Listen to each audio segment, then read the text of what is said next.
تركب الترند زي ما بيتقال، محدش بيجيب اسمك. وانت شايف التعليقات عليك قد ايه، وشايف الشتيمة عليك قد ايه.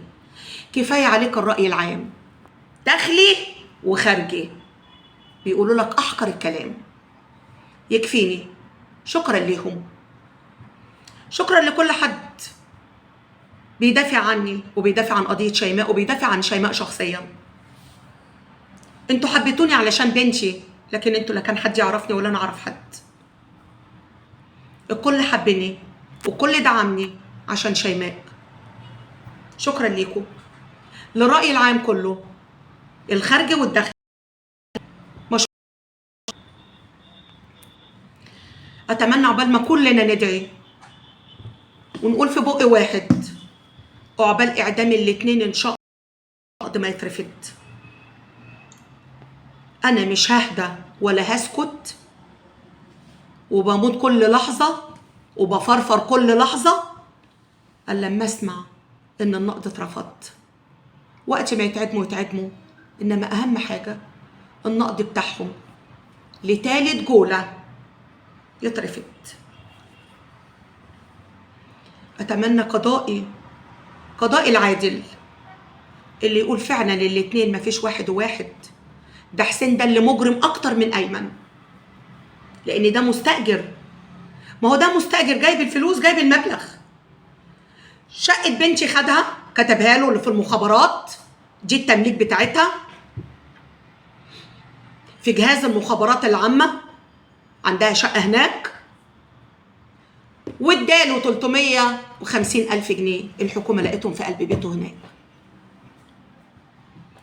المستاجر اللي جاي مستاجر، اللي بيحاول ابراهيم طنطاوي يحل بس في نفسه في شكله قدام ولاد اخته، لكن هم مش هينسوا لك ان انت كنت السبب اللي انت سلمته كده كده. بس الحكومه كانت هتجيبه، لان الحكومه ما هي عرفت المزرعه خلاص، عارفين ان شيماء جوه، بس مش في دماغهم ان مقتوله، ان جوزها هو المستاجر التاني قتلها. لا، ما يعرفوش كده. هم وصلوا خلاص للمزرعه. يعني بيك يا ابراهيم يا طنطاوي، هو جاي برضه حسين العرب ليه؟ بس انت سهلت عليهم حاجات كتير من غبائك، سهلت على الحكومه حاجات كتيره. فانت دلوقتي بكل قوتك واقف قصاد ام شيماء. اقف. ايه رايك في مكالماتك؟ ايه رايك في شتمتك ليا؟ لا انت تعرفني ولا انا اعرفك. ما انا قلت لك انا اقدر ارد عليك، لكن بحترم الراي العام. مامة اعلاميه بقى، ما هي شاربه منها. بنتي اللي شاربه مني، بنتي اللي اتربت في حضني لحد ما جوزتها وخلفت لي القمر دي، اللي يتمتوها، اللي انتوا يتمتوها وخدتوا امها غدر، قتلتوها من غير ما تعمل حاجه. متخانقه مع جوزها، هي كل واحده متخانقه مع جوزها ياخدها يقتلها؟ ماسكه على جوزها دليل. لو هو ما كانش مبطح وعلى راسه بطحه ما كان راح هو بلغ عليها، لا كان طلقها غيابي، لا كان عمل لها محضر ولا قضيه. انما لا، خدها من الدار، من دارها للمزرعه. واللي اسمه حسين اول ما زمر له فتح البوابه بتاعت المزرعه، دخلت مديه الامان، داخله مع جوزها. مين امينه اللي جوزها عليها؟ دخلت مع جوزها بكل امان، فرجها على المزرعه حته حته، وفرجها على المدفن بتاعها. قال لها ده هنعمل مكانه طرنش، لكن هو فرجها انا هدفنك في دي وهو مفتوح. اعمل كوبايتين شاي يا حسين انا وانت، يعني معناتها معنى الكلمه يلا انا وانت في توقيت واحد. انا مش هقدر عليها، لانها هي فعلا كان معاها الحزام الاسود. والله لو ما كان الجنزير كلبش بنتي لكانت بنتي قامت بالاتنين. دي كانت بتضرب المدرب بتاعها. المدرب بتاعها كان بيقول لي دي اقوى مني، بنتك اقوى مني. لو ما كانش الجنزير اللي كلبش ايديها ورجليها لكانت قامت بالاتنين. وهم عارفين قوتها، عشان كده مجهزين لها جنزير وقفال ومفاتيح. عايز كل ده وبتقول على حسين ان هو يا دوبك دافن معاه بس، يعني عايزه ياخده ايه، حكم خفيف؟ لا لا والله ما هيحصل كده ابدا، مش كده. هو بس دافن بس معاه، يعني معناتها يحاسبه بس؟ لا والله، ده اللي مجرم اكتر، ده اللي مجرم اكتر، ده الاساس في كل حاجه. لو كان راجعوا ما كناش وصلنا كلنا لكده. لو كان قال له ستوب ما كناش كلنا برضو وصلنا لكده. لكن لا، ده قاعد ومتفق معاه على المبلغ والسعر، وقعد لما كتب له العقد بتاع الشقه كمان، وقعد لما جاب له الفلوس واداها له. ايه ده ودور على المزرعه. هي المزرعه في يوم وليله لقوها؟ لا، ده كان بقالهم شهرين بيدوروا على مزرعه. وانت يا حسين ببقك والشهاد بتوع المزرعه والسماسره اللي جابوا لك المزرعه هم اللي شهاد في القضيه. المحل اللي اشتريته منه الجنازير والجواريف وميه النار هو اللي محترف عليكم انتوا الاتنين،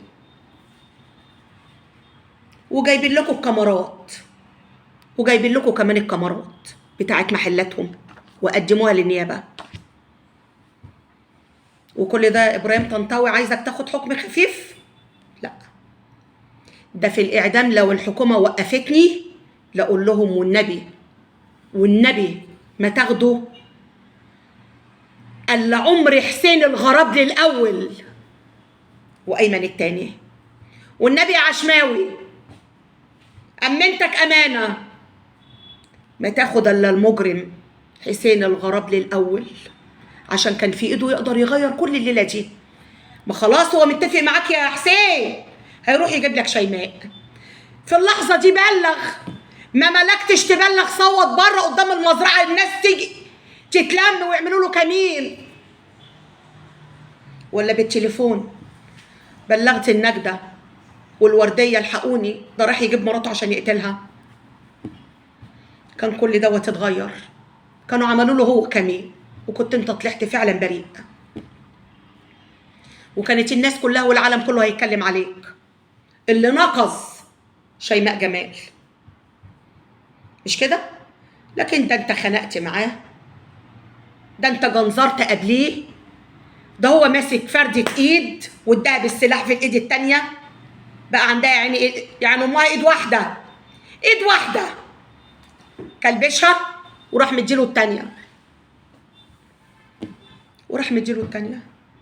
نزل بالجنزير من الايدين كلبش الرجلين.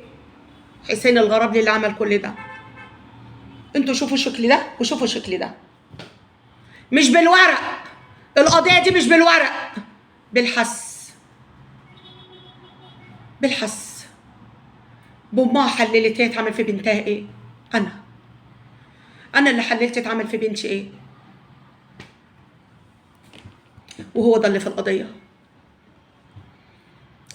القضية. هتموت وانا ابعد عن القضية، مش كده؟ انا كده مصورة القضية والله، من اول مرة كانت تحت ايد القاضي، اما صرح بتصويرها وقفت وصورتها، والصورة حطيتها في الظرف وفي الخزنة، والخزنة كلها على بعضها راحت البيت الكبير، عشان انا عارفة انا هقف قصاد ايه وايه اللي هيطلع لي، فتبقى قضية بنتي معايا كلها. ورقة الاقيها غايبة عن اللي معايا، الدنيا كلها تتقلب. اطلع اتمنى من قضاء مصر الشامخ اللي كل البلاد بص عليه، الدنيا كلها بص على قضية شيماء جمال، ان يجيبوا لها حقها من الاتنين القتلة. من الاتنين اللي قتلوا بنتي، من الاتنين اللي خانوا بنتي، من الاتنين اللي روعوها قبل ما يقتلوها وخوفوها وصرعوها من وهي بتتقتل. شافت اهي دي اللي شافت